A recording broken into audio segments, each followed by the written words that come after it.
Bonjour, ici Peter Moore pour The Plot 9/11.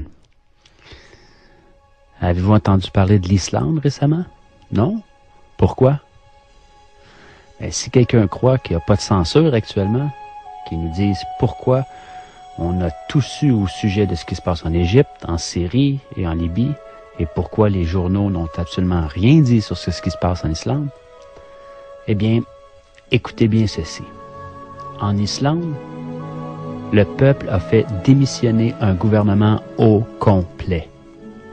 Les principales banques ont été nationalisées et il a été décidé de ne pas payer la dette contractée par ces dernières auprès des banques de Grande-Bretagne et de Hollande, dette générée par leur mauvaise politique financière. Une assemblée populaire vient d'être créée pour réécrire la Constitution, et tout cela pacifiquement. Toute une révolution contre le pouvoir qui a conduit à cette crise. Voilà pourquoi rien n'a été publié. Depuis plusieurs mois, puis même on pourrait dire depuis 2 ans, là, on n'a pas vu grand-chose. Que se passera-t-il si les citoyens du monde en prenaient exemple? Brièvement, voici l'histoire des faits. 2008, la principale banque du pays est nationalisée. La monnaie s'effondre, la bourse suspend son activité, le pays étant banqueroute. 2009, les protestations citoyennes contre le Parlement font que des élections anticipées sont convoquées. Elles provoquent la démission du premier ministre et en bloquent de tout le gouvernement. La situation économique désastreuse du pays persiste. Par le biais d'une loi, il est proposé à la Grande-Bretagne et à la Hollande le remboursement de la dette par les paiements de 3 500 millions d'euros.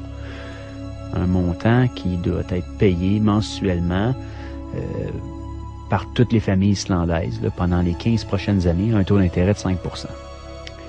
2010, le peuple descend à nouveau dans la rue et demande que la loi soit soumise à référendum.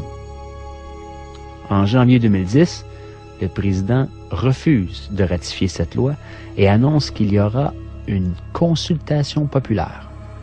En mars, le référendum a lieu et le non au paiement de la dette remporte 93 % des voix.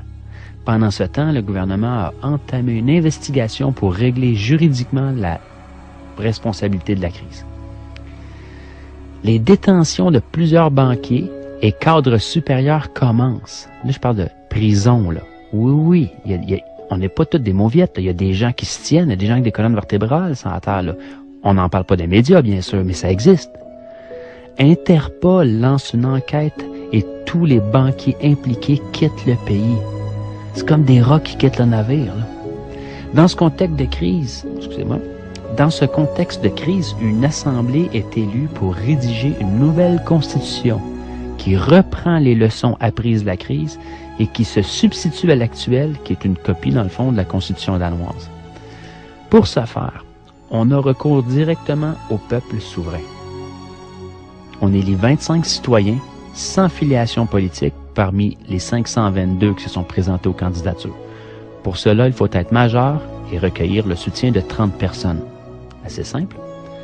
L'Assemblée constituante commence ses travaux en février 2011 afin de présenter, en partant des avis collectés dans les diverses assemblées qui ont eu lieu dans tout le pays, un projet de grande charte.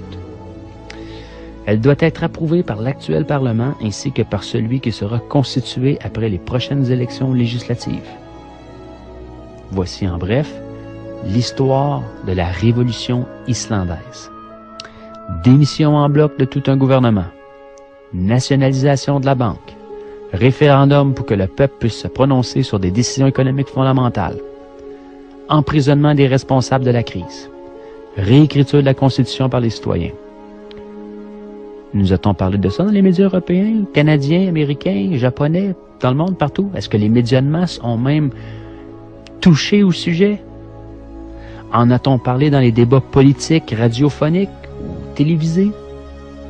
A-t-on vu des images de ces faits à la TV?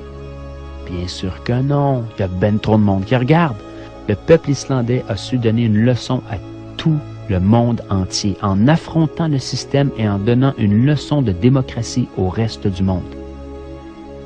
Les sources, c'est la liste Parti de gauche 84 par Forum civique européen.